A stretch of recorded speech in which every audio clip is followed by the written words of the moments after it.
Bonjour. La communication transformative, qu'est-ce que c'est? Aujourd'hui, nous rencontrons Lionel Santucci, facilitateur de vie et enseignant en communication transformative. Bonjour Lionel. Bonjour Nat. Tu vas bien? Je vais très bien. Chouette. Ouais, il y a un beau soleil. Tout va bien. Alors, la communication transformative, qu'est-ce que c'est? Alors la communication transformative, simplement il y a deux mots dans communication transformative, il y a de communication et transformation. En fait c'est la combinaison des deux mots, communication et transformation. J'appelais ça communication transformative. Donc l'idée c'est que notre communication, elle est intimement liée à notre expérience de vie. En fait, ce n'est pas vraiment l'expérience que nous vivons dans notre vie qui détermine notre vie, mais c'est plutôt la réponse, la communication qu'on va avoir avec l'expérience de vie. Comment on vit l'expérience? Ouais, la réponse qu'on va donner en fait, la réponse qu'on va donner à l'expérience de vie. Qu'est-ce que je vais me dire et qu'est-ce que je vais présenter au monde par rapport à une expérience de vie? Souvent, je prends l'exemple de quelqu'un qui échoue à un examen de permis de conduire et qui rentre chez lui et il se dit « Je suis nul, je suis stupide, j'y arriverai jamais ». La deuxième fois, lorsqu'il se représente pour repasser son permis de conduire, 2 semaines après environ, s'il arrive avec cette pensée, cette communication vers lui-même, je suis nul, j'y arriverai jamais, il va avoir une expérience de stress, d'anxiété, de peur. Il va peut-être réussir, mais il maximalise le potentiel d'échouer. Toutes les chances de son côté pour échouer. Ouais, il fait tout pour échouer. Il se conditionne pour échouer. Peut-être il va réussir, mais il fait tout pour échouer. Et puis s'il y a un autre gars, la même chose, il rate son permis de conduire et il se dit quelque chose, il communique à lui-même quelque chose comme super. Je viens d'échouer, je viens d'apprendre que je ne savais pas faire les marches arrière. Là, cette semaine, je vais travailler la marche arrière, je vais devenir expert en marche arrière. Et quand il est reconvoqué 2 semaines après, il s'assied à côté de l'inspecteur et il sent, c'est presque excitant, tu vois, il a découvert quelque chose, il a appris quelque chose. Et en fait, il maximalise le potentiel de réussir. Dans les deux cas, il y a eu un échec, mais la réponse qu'ils ont donnée à l'échec transforme l'expérience de vie. Donc du coup, voilà, on part sur une suite d'échecs ou une suite de réussites. Oui, et même si dans cette suite de réussite, il y a un échec, la réponse que je donne va conditionner la suite.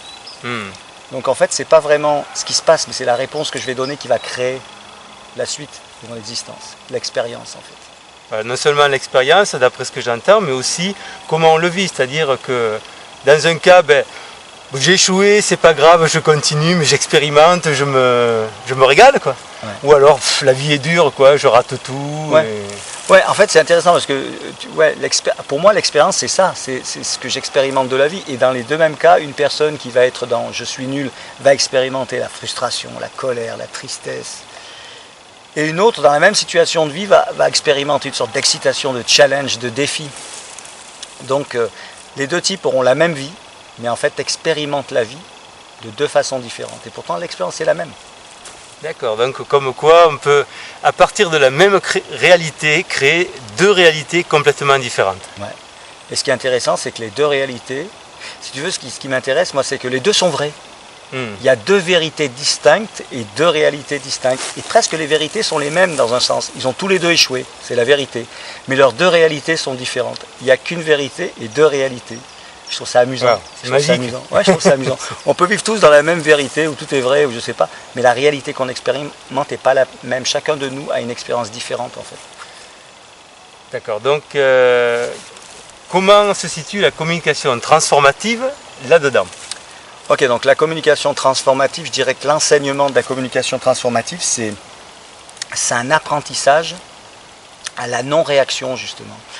À ne pas réagir, mais à choisir une réponse consciente dans l'expérience de la vie, plutôt que de réagir automatiquement comme on réagissait hier et avant-hier, et peut-être notre père réagissait de la même manière, et notre grand-père ou notre grand-mère, de choisir en conscience, tiens, je ne vais pas donner la même réponse aujourd'hui à la vie. Que ce soit au niveau de la communication, donc la réponse que je vais donner quand j'entends quelqu'un qui vient communiquer avec moi, que ce soit au niveau de mon comportement, qu'est-ce que je vais faire lorsqu'il m'arrive ça, et que ce soit au niveau de mes habitudes émotionnelles aussi, quelle émotion je vais choisir de ressentir ou pas lorsqu'il m'arrive ça. Donc ça va être une prise de conscience, de ce qui ne fonctionne pas, de ma réaction qui est une sorte de pilotage automatique. D'accord, déjà, ouais, repérer un peu le contexte, comment on fonctionne. Ouais, repérer le pilotage automatique. Se mettre, réaliser que tiens, Je ne choisis pas en fait, je suis en pilotage automatique. Je réagis comme je réagissais peut-être hier, avant-hier, avant-avant-hier, etc. Mes ancêtres aussi. Et puis mettre en place une chose où je vais choisir la réponse et voir l'expérience que je vais avoir. Donc en communication transformative, on fait des expériences, il n'y a pas beaucoup de théorie. On expérimente des outils de réponse qui sont conscientes et voir ce que ça fait. D'accord, donc ce sont des outils de communication avec soi-même, avec les autres, qui vont... Et concrètement, à quoi ça va me servir ça? Concrètement, ça va... Enfin, l'expérience que j'ai eue moi personnellement et des gens que je vois, c'est une sorte de liberté. C'est en prenant conscience de mon pilotage automatique et en choisissant d'autres outils, j'ai une ouverture dans ma vie de choisir la direction où je veux aller, qu'est-ce que je veux expérimenter. Je ne suis plus coincé par des sortes de schémas qui m'obligent à réagir de telle façon. Soit quelqu'un me marche sur le pied, je peux lui mettre une volée, je peux me mettre en colère ou je peux simplement le regarder et attendre une réponse ou je peux simplement lui sourire aussi, là tu m'as marché sur le pied. J'ai des tas de choix à réagir. Je peux être triste, je peux avoir peur, je peux être en colère. Donc quand je prends conscience que j'ai le choix, je peux jouer avec ces opportunités. Donc c'est des outils qui vont me permettre de jouer en fait, de jouer, mais de jouer de façon responsable. Donc la communication transformative en quelque sorte nous offre le choix de la réponse qu'on va donner à la vie. Ouais, c'est vaste, ouais, c'est vaste. Hein. Si je résume. Ouais, c'est ça. C'est la réponse que je vais donner à la vie. Et cette réponse, elle va engendrer la vie. Elle va engendrer la suite de ma vie. Donc je dirais que la communication transformative, c'est avant tout devenir de plus en plus conscient des choix et de faire les bons choix aussi, en conscience, en relation avec mes valeurs, de ce que je veux créer en fait. C'est-à-dire devenir 100% responsable de ce que je vais créer dans ma vie. C'est pas que je vais tout réussir. Je vais encore avoir des échecs. C'est pas qu'à des moments, je vais pas avoir des émotions inconfortables. Mais malgré ça, je continue à choisir. C'est pas que je vais me créer un paradis sur Terre. Il va y avoir des moments, la vieillesse, la maladie, ça vient. Mais la réponse que je vais donner à ces expériences sera différente. D'accord, ça a l'air d'être un sacré programme. C'est un programme, ouais. C'est un programme. C'est une sorte de programme de maîtrise de vie, en fait. C'est apprendre à maîtriser sa vie, à choisir, à non pas contrôler, mais maîtriser, avoir une certaine maîtrise. Choisir où je veux aller, mettre en place, maximiser le potentiel de réussir à atteindre ce que je veux atteindre. Donc c'est débrancher le pilotage automatique, arrêter de laisser nos émotions, notre subconscient et puis peut-être les événements, les autres, la vie nous amener n'importe où et choisir de reprendre la barre de sa vie dans une certaine mesure. Ouais, disons limiter le pilotage automatique, arrêter complètement, ce serait je sais pas, un état d'éveil, de conscience. Oui, je ne dirais pas que la communication transformative nous amène à l'éveil, mais à certains petits éveils de conscience. Après, il y a d'autres voies aussi. Mais oui, c'est vraiment l'idée de prendre conscience que je suis en pilotage automatique et je ne suis pas obligé. Je peux choisir. Et acquérir des outils pour justement avoir d'autres perspectives, d'autres opportunités. Yo. Et alors concrètement, si je viens faire un séminaire de communication transformative, qu'est-ce qui se passe? Comment s'organise le séminaire? Est-ce que tu peux donner quelques lignes de ce que je vais trouver dans un séminaire? Ok, séminaire en général c'est 3 jours, séminaire de base, ce que j'appelle de base. La première partie c'est vraiment acquérir des outils de communication bienveillants, je dirais. Apprendre à écouter. La base c'est vraiment apprendre à écouter, entendre. Vraiment écouter. Il y a beaucoup de gens, j'ai déjà entendu ça, 2 oreilles, une seule bouche. Il semblerait qu'on est fait pour écouter 2 fois plus que pour s'exprimer. Donc le premier outil c'est écouter. Jolie image, 2 fois plus. ouais, écoutez. Et il y a plein d'ouvrages que j'aime bien, ou Siddhartha, ou Momo, justement, où il parle de l'écoute. Cette qualité d'écoute transforme notre vision du monde. On voit à travers nos oreilles, en fait. Moi, j'ai beaucoup vécu en Inde, où ils expliquent que la voie spirituelle, la vie spirituelle commence par l'écoute. Donc, en écoutant, je vais déjà percevoir le monde de l'autre. Donc, c'est la base. C'est vraiment l'empathie, entrer dans le monde de l'autre, percevoir le monde de l'autre, expérimenter ce qu'il expérimente, ce qui va nous donner une autre perspective de nous-mêmes à travers l'autre. Ça, c'est le premier jour, c'est vraiment apprendre des outils d'écoute et d'expression aussi, de la communication en fait, tout ce qui est communication. Moi, ce que j'appelle la communication, c'est l'interface entre l'être à l'intérieur et le monde extérieur. Et le monde extérieur commence par nos pensées. C'est déjà pas nous, ces pensées. Donc c'est vraiment cette interface, la communication entre l'être profond, l'âme, l'être, celui qui anime, cette énergie qui nous anime. L'âme, ça veut dire ce qui anime. Ce qui nous anime est déjà le mental, l'ego. C'est déjà plus nous, ça. Donc déjà, la communication, elle commence avec le mental, l'ego, l'intelligence. Et après, la famille, les amis, les lieux où on vit, l'univers, les étoiles, tout. On communique avec tout, finalement. Donc c'est commencer à, mettre à jour, updater en anglais, on dit, mettre à jour notre interface de connexion avec le monde en fait. Donc la première journée, c'est vraiment ça, c'est mettre à jour cette interface de connexion avec le monde. On commence par soi, donc déjà communiquer avec soi-même, et puis les proches, et puis de loin en loin. On peut commencer par les proches, mais ça va nous amener à nous-mêmes, c'est sûr. C'est-à-dire que quand je regarde comment je communique avec mes proches, je vais voir que c'est lié à la communication que j'ai avec moi-même. Si je n'ai pas confiance en moi, si je pense que je suis nul, ma communication avec les autres, je ne vais pas m'affirmer, je vais être passif. Puis des fois, je vais être agressif, tu vois. Si je commence à prendre conscience de cette passivité, agressivité, tiens, je vais aller chez moi, dire, tiens, qu'est-ce que je me dis à moi-même? Qu'est-ce que je dis à mon mental? Parce que c'est un dialogue avec le mental. Donc, on va prendre des outils de communication pour changer cette communication. Premier jour. Deuxième jour, on va jouer. Il y a beaucoup de jeux dans le séminaire. On va jouer à regarder, on va essayer des vêtements différents, essayer des perspectives différentes. Comment je me sens dans la perspective de victime, comment je me sens dans la perspective de responsable, comment je me sens en relation avec gagner ma vie. Qu'est-ce que ça veut dire gagner ma vie? Qu'est-ce que ça veut dire jouer le jeu de la vie? C'est beaucoup des jeux, des choses comme ça, où on peut se retrouver dans des situations où on peut voir notre comportement. Changer l'angle de vue. Ouais. Et observer nos habitudes, notre pilotage automatique. Et à partir du moment où je l'observe et j'en prends conscience, je peux le changer. Donc c'est pas forcément confortable, mais c'est souvent une bonne nouvelle parce que nos capacités sont bien plus grandes que notre conditionnement en fait. Donc au début, il y a une sorte de mince, je suis conditionné comme ça, je fonctionne comme ça. Puis la deuxième étape, c'est wow, la bonne nouvelle, c'est que je ne suis pas ça, je peux changer ça. Donc ça, c'est le deuxième jour. Et le troisième jour, on va voir comment on crée avec nos paroles, nos engagements, comment atteindre un but. Comment ça se fait que je suis dans cette situation aujourd'hui si je ne suis pas satisfait? Qu'est-ce que j'ai fait avec ma parole? Comment j'ai créé ça en fait? Et si je prends conscience comment je l'ai créé, ça peut être douloureux parce qu'il y a de la peine, il y a du regret. Mais si je peux voir comment je l'ai construit, je peux aussi voir comment construire autre chose. Donc cette peine et cet regret vont m'amener à la liberté aussi. Si je l'ai créé moi et j'en suis responsable, alors je peux changer ma relation avec mon engagement, avec ma parole et peut-être créer autre chose dans ma vie.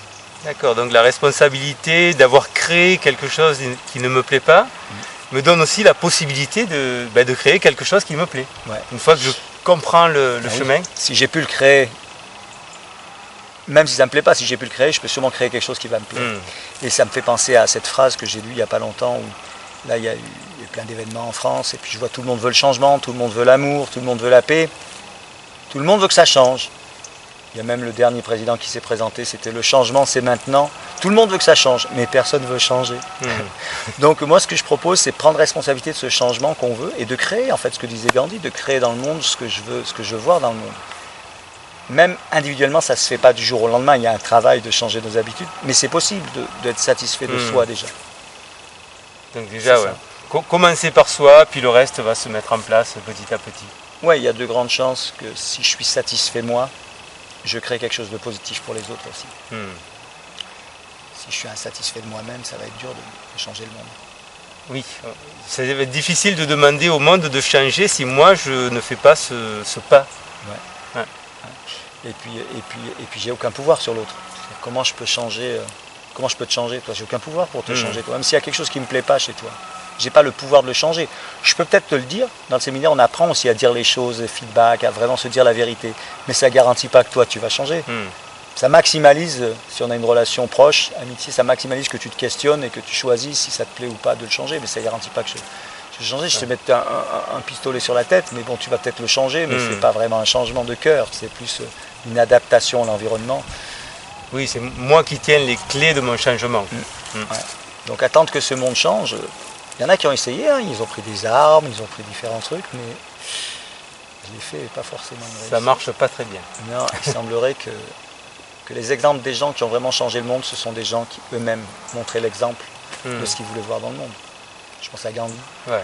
Gandhi qui a commencé par faire comme si les Anglais n'étaient plus en Inde, a plus coopéré du tout. Et les gens l'ont suivi et les Anglais sont partis, mais sans violence, parce que lui, il a fait comme s'ils n'existaient pas. Il était déjà dans une intention claire, ils n'existent plus. Ça, c'est des gens qui sont inspirants au niveau du changement. Il y a d'autres gens, hein. Puis je me rappelle De Gaulle qui disait la France libre alors que la France était occupée. Tu vois, il avait déjà cette vision, c'est comme si elle était libre. Donc il avait déjà même s'il était prêt à se battre, il avait déjà une vision d'être libre. Lui. Oui, donc la vision précède le changement. Ouais, la vision est intimement liée à nos valeurs et à ce qu'on est à l'intérieur. Si je visualise quelque chose intensément de ce que je veux, il y a des chances que ça se manifeste, que j'incarne cette visualisation. Je ne dis pas qu'il faut juste visualiser que tout va changer. Il n'y a pas que ça. Il y a aussi des actions à mettre en place. Ce n'est pas juste que je m'assois, je m'allonge, je visualise. Il y a aussi des actions à mettre en place. Si quelqu'un est honnête et qui visualise un changement, il va voir qu'il a un rôle à jouer. Il y a des actions qu'il va mener pour changer. Ça ne se fait pas tout seul quand même. Non, je peux visualiser que j'atteins l'éveil, mais peut-être que j'ai besoin de me lever plus tôt le matin, méditer, je ne sais pas, faire de la peinture, peu importe la manière dont je vais atteindre l'éveil, mais il y a peut-être une action à mettre en place. Même les sages, les êtres les plus éveillés, même s'ils méditent, c'est une action. Ils sont en méditation, mais ils ont des actions. Les sages que j'ai rencontrés, moi dans ma vie, ils faisaient tous plein de choses. Le dernier avec qui j'ai vécu, il s'occupait des vaches. Donc ce n'est pas des gens qui sont inactifs et qui ne respirent plus. Non, ils ont une vie, une action. Et l'action correspond à la vision. Ils sont cette vision. D'accord, avoir une vie en conformité avec la vision que l'on a. C'est ça qui... Être. Dans le séminaire, on va vraiment voir cette perspective de être, agir, et obtenir, avoir, être, partir sur l'être. Moi, je pourrais parler des heures du séminaire, des outils, la perspective. Joli programme, je crois que là déjà on a une petite idée. En tout cas, en résumé, c'est vraiment cette conscience de prendre conscience, utiliser les outils pour changer la réponse que je donne à la vie et faire l'expérience jouer avec ces réponses.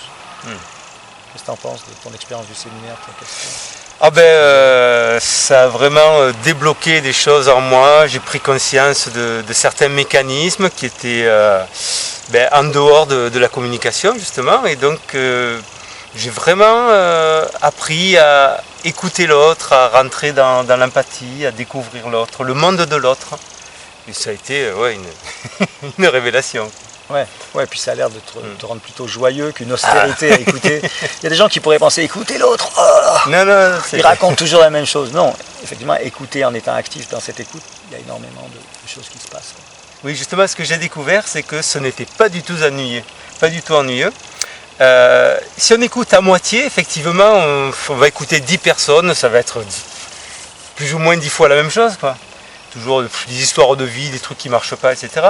Et quand on rentre vraiment dans le monde de l'autre, c'est chaque fois un univers complètement différent, quoi. Et on peut passer des heures à écouter parce que on visite un univers, quoi. Et waouh, ça... ça vaut un bon film.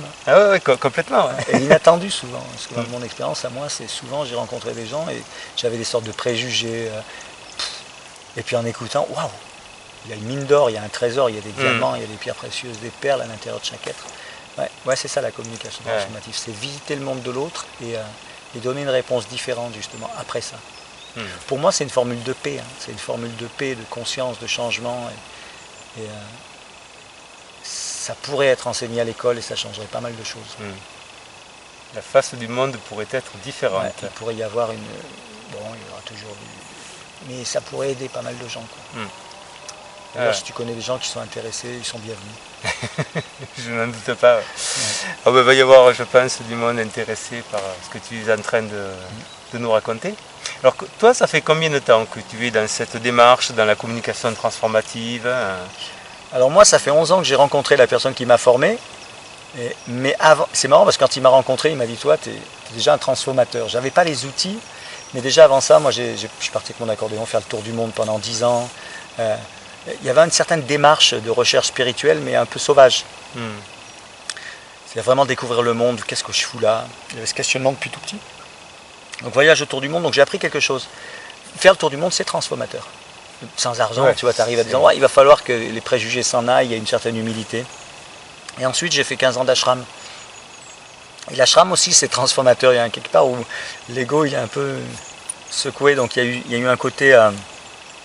Oui, après la grande ouverture, un peu une autre ouverture. Le resserrement, quoi, quand même, sur un univers plus restreint. Dans l'ashram, j'ai appris énormément. J'ai appris tout le système humain, comment ça peut fonctionner, même des gens qui cherchent la vérité, etc. Comment on peut recréer une mini-société qui soit partout pareil, quoi, avec le bon, la brute et le truand.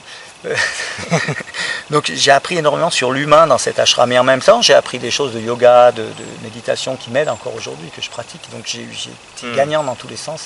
Donc j'utilise tout ça, plus ce que j'ai appris avec David Wolf, celui qui m'a formé la communication transformative, enfin les outils de communication et la transformation. Et tout ça, ça donne une sorte de soupe. Et ça marche, quoi. Ça marche vraiment. Ça, il y a vraiment... Qu'est-ce que ça a apporté dans ta vie concrètement, le fait de rencontrer la communication transformative ? Bon, avant, tu vois, le voyage autour du monde, c'était déjà bien. Moi, j'étais satisfait dans ma vie. Tu sais, depuis longtemps, je suis satisfait dans ma vie, une sorte de satisfaction. Ce que j'attendais, c'est... Enfin, j'attendais rien même, mais chaque fois, il y a une sorte de nouvelle expérience qui me satisfait. La communication transformative, ce que ça m'a permis, c'est de sentir que je n'étais pas seul au monde. Et en même temps, je suis seul, mais on n'est pas seul. C'est assez spécial. C'est comme si d'un coup, il y avait un lien avec l'autre et on pouvait vraiment se comprendre. Et peu importe la religion, peu importe la couleur, peu importe les croyances, peu importe, je peux t'entendre. Et ça m'a rassuré de voir qu'en fait, on n'est pas si loin. Et en même temps, on est seul. On est seul, mais on n'est pas si loin dans notre solitude. On est profondément. Il y a quelque chose dans l'être vivant, et même les arbres, et les limaces, les escargots, les lapins, tous les êtres vivants. Il y a quelque chose qui est en commun en nous. Il y a quelque chose qui nous ressemble, où on peut se retrouver, et surtout l'humain, bien sûr. Et donc, ça m'a donné un petit côté. C'est pas un sentiment que cette vie, ça vaut le coup de communiquer, d'être avec l'autre. Ça vaut le coup. Ça vaut le coup. L'autre, il a quelque chose à me donner, j'ai quelque chose à lui donner. On a des choses à s'apprendre mutuellement. Et c'est pas juste un business, tu sais, mercantile de puissance, de retirer quelque chose de l'autre. C'est vraiment un échange. Et ce gagnant-gagnant, cet enrichissement avec une personne qui va m'apporter quelque chose, je vais lui apporter quelque chose. Il y a il y a une rencontre qui crée du bonheur. C'est comme un frottement de deux êtres et ça crée de la valeur et du bonheur. C'est ça que j'ai appris. Donc tout ce que j'avais appris avant, ça me sert, mais là il y a un plus, tu sais, il y a un comme, oui, maintenant on va co-créer, si tu veux, on va co-créer quelque chose, et c'est souvent du bonheur. Et même quand il y a de la peine, j'écoute des gens qui ont de la souffrance, il y a des gens qui vivent des choses terribles. Cette co-création transforme l'expérience de souffrance. Je peux, avec ces outils, aider la personne à transformer sa souffrance en découverte de lui-même, tu vois. Qu'est-ce que je suis venu apprendre dans cette souffrance? Il y a quelque chose, c'est pas immédiat, ça prend du temps. Mais il y a un moment où il y a une perspective plus grande. Si tu veux, ça donne des outils pour voir qu'il y a un plan plus grand que nous. Et c'est une bonne nouvelle. Je sens que cette co-création, ces rencontres te remplissent de joie. C'est ouais, vivant. Il y a du jus là-dedans. C'est comme, tu sais, tes oranges que tu m'as ramenées, tu les mets, tu les presses. Il y a du jus, tu vois. C'est pas juste une orange. Il y a du jus. J'ai l'impression que ces outils nous permettent de goûter l'interaction. Et de créer avec ça. De créer. Ouais, la vie... Bon, tu sais, il y a des gens il y avait un film qui s'appelait L'homme qui parlait aux chevaux, qui murmurait à l'oreille des chevaux. Des gens. Je pense qu'il y a des gens qui ont une telle empathie que même avec les êtres qui ne sont pas humains, ils arrivent à goûter cette relation. Donc j'ai l'impression que, l'autre fois je regardais le soleil en me levant le matin aussi, j'ai l'impression que tout est vivant là-dedans, et avec un peu d'écoute, d'empathie, tous les êtres, tout ce qui est animé, il y a une réciprocité. Mais quand on ne les écoute pas, souvent, on n'a pas le message aussi. Et je ne suis pas mystique, moi. Je suis pas. Mais simplement être présent et puis entendre qu'il y a quand même des êtres. Je ne sais pas, le soleil, tu vois, il est là. C'est quand même un être qui nous arrose de chaleur et de bonne intention. Il ne nous a jamais fait du mal. Là. Il y a quelque chose. Enfin, des fois, il peut être. Ça cuit un peu. Ça cuit un peu. Ça brûle un peu. Ouais. Mais en même temps, sa présence, tu vois, il y a comme une conscience dans tout ça. Et je vois que. Avant, j'aurais jamais vu ça. J'aurais jamais fait attention à toute cette harmonie. J'étais dans la spiritualité, tu sais, je chantais des mantras. Le monde, il va être détruit de toute façon. Tu vois, il n'y avait pas vraiment cette attention. Finalement, tout ça, c'est divin. Il y a un plan supérieur. Il y a quelque chose. Et ça t'a ouvert à la vie, quoi. Ça m'a ouvert à tout ce que j'ai étudié en ashram, mais que je ne vivais pas en ashram, si tu veux. Tout ce que j'ai étudié dans les livres sacrés, les machins. C'est comme si d'un coup, clac, il y avait un déclic avec cette communication transformative. Ah, mais ça existe, c'est là, c'est pas dans les bouquins, c'est dans les livres aussi, je pense, dans certains livres. Mais c'est présent, c'est palpable, c'est vivable. Donc c'est un peu comme toute cette théorie que j'avais eue. J'ai eu d'abord les voyages autour du monde un peu dans l'ignorance, quoi, découvrir le monde. Apprendre l'humain aussi, mais dans la version un peu rue, tu vois. La spiritualité, l'ashram. Beaucoup de théories sur la philosophie, et puis d'un coup la pratique de cette théorie, et découvrir que finalement tout est là, quoi. Le livre il est ici, autour de nous, et si on a les outils d'écoute, c'est dit. C'est ça un peu, c'est vachement beau quand même, c'est vachement intéressant, je veux dire c'est plaisant. L'univers frappe à la porte, on a juste à ouvrir. Ouais, on a ouvert, et puis tout le monde est en lien avec ça. Tu vois, il n'y a pas de réalité, de vérité absolue. Chacun voit, même la réalité, l'aperçoit différemment. Mais tout le monde est lié avec ça. Tu vois, tout le monde est lié. Même si un gars il part sur la Lune, un cosmonaute, il est lié à la Terre, il faut qu'il emmène de l'oxygène et tout. Tu sais, on ne peut pas se déconnecter. On est tous interconnectés et c'est impossible de se déconnecter. Tu vois, c'est comme si on était condamné à être connecté. Alors soit c'est tellement insupportable qu'on va tuer l'autre, ça s'appelle la guerre. Soit on se dit, tiens, il y a peut-être une raison, et on va aller voir cette connexion, qu'est-ce que c'est, et découvrir, tiens, il y a quelque chose de beau là-dedans. mais il y a une connexion. Et je pense que le problème, c'est cette séparation, quand on cherche à se déconnecter. Et la communication transformative, c'est un peu... Recréer des liens, quoi. C'est prendre conscience de cette connexion. Qu'est-ce que c'est cette connexion? Pourquoi je te rencontre? Pourquoi on se rencontre? Pourquoi? Sans se poser la question, en fait, juste en le vivant. En plus, c'est pas intellectuel, toi, c'est pas... Il y a pas oui, c'est pas, on va pas chercher des... Non, il n'y a pas de philosophie. Trucs compliqués. Moi, j'aime bien la philosophie, mais dans la communication transformative, on peut philosopher, mais c'est vécu, vécu, quoi. Ouais, c'est vécu. Dans les séminaires, les gens, je parle très peu, hein, c'est pour ça que je parle beaucoup. Là. Dans les séminaires, je parle très peu, j'écoute, et les gens expérimentent. Alors, est-ce que tu aurais un conseil ou un exercice ou quelque chose à proposer aux amis qui nous regardent? Voilà, qui pour leur faire peut-être un peu toucher quelque chose de la communication transformative ou de leur donner un outil, un petit outil pour vivre mieux le quotidien. Un outil. Ouais, ok, l'outil de base de la communication transformative, c'est l'écoute. Donc moi j'inviterai tous les gens qui vont voir cette vidéo à, dans les prochaines 24 heures, dès qu'ils rencontrent quelqu'un qui communique avec eux, qui leur parle, de simplement l'écouter. De même pas répondre. Au début, en tout cas. Les premières minutes, disons les 3 premières minutes. Les 3 premières minutes, de juste laisser parler l'autre et l'écouter. Comme si la personne qui était en face d'eux était la personne la plus importante de leur vie, tu vois. Que la prochaine personne qu'ils rencontrent, là, qui a quelque chose à leur dire, ça peut être le facteur qui arrive et qui dit « j'ai du courrier pour vous ». Ouais, je suis fatigué, je fais ma tournée. Simplement l'écouter. Sans dire « non, ça va aller, il fait beau ». Simplement l'écouter. Juste faire l'expérience dans les 24 prochaines heures, d'écouter tous les gens qui vont les approcher, qui vont leur parler, de les écouter. Bien sûr, s'ils leur questionnent, je leur donne une question, de ne pas rester en silence, mais de répondre à la question, mais... Simplement d'écouter. Ouais. Et en écoutant, d'essayer de ressentir ce que ressent la personne quand elle nous parle. Par exemple, ça peut être le facteur qui dit « ah, il fait beau aujourd'hui ». Et de connecter avec la joie du facteur qu'il fasse beau, par exemple. Mais sans lui dire, simplement ressentir en écoutant ce que dit l'autre. Goûter un peu. Faire l'exercice, juste 3 minutes par jour. D'accord, donc... Leurs enfants qui reviennent de l'école, « oh papa, j'ai eu une super note, j'ai eu 20 sur 20 », laissez parler l'enfant. Écoutez. Ou l'autre, l'enfant qui vient, « ouais papa, j'en ai marre de l'école, j'ai eu 4 sur 20, l'autre il a eu 20, mon copain, c'est injuste », et tout. Laissez parler, l'écouter. Sans le rassurer, sans lui dire « ça va aller, t'en fais pas ». Juste prendre 3 minutes d'écoute par jour aux gens qu'on aime. Pour chaque personne que l'on rencontre. Ouais, d'écouter. Simplement écouter, faire l'expérience et voir ce qui se passe. Je promets une prise de conscience. Il va se passer quelque chose. Il va se passer quelque chose. Je ne sais pas quoi, mais il va se passer quelque chose. Donc, exercice, 24 heures d'écoute chaque fois que tu rencontres quelqu'un, 3 minutes au moins de juste écouter. Quoi. Pas intervenir, pas rassurer, pas conseiller. Pas conseiller. Pas résoudre le problème de l'autre. Voilà. Pas l'insulter non plus. Pas le critiquer, pas juger, pas sympathiser même. Tu sais, sympathiser, ça va être le gars, il vient, il te dit putain, j'en peux plus, j'ai perdu mon boulot. Ouais, ça va aller, t'en fais pas, viens, on va boire un coup. Ça, c'est sympa, mais pas le faire. Juste simplement rester et laisser l'autre avec son émotion et écouter son émotion, écouter ce qu'il ressent. Le laisser vivre. Donc, petit exercice. Petit exercice. Mais peut-être grand exercice. Ouais, c'est la base. C'est la base de la communication. L'écoute. Il y a un philosophe protestant qui disait, Paul Tillich, philosophe protestant, il disait « Le premier devoir de l'amour, c'est écouter ». Si tous les parents écoutaient leurs enfants, même 10 minutes par jour, vraiment écouter, sans rien dire, juste écouter, je pense que déjà la planète changerait vite. Les prochaines générations ne seraient pas pareilles. Bon, merci Lionel. Bienvenue. Donc à expérimenter et surtout laisse un commentaire sous la vidéo pour dire ce que tu as expérimenté, quel est ton vécu, qu'est-ce qui se passe à travers ce petit exercice, ces 24 heures d'écoute. Donc je t'invite vraiment à jouer le jeu et à commencer dès maintenant. Ça y est, top chrono, 24 heures, c'est parti. Merci Lionel. Bienvenue, Nat. Et à bientôt. Bonne écoute alors. Salut.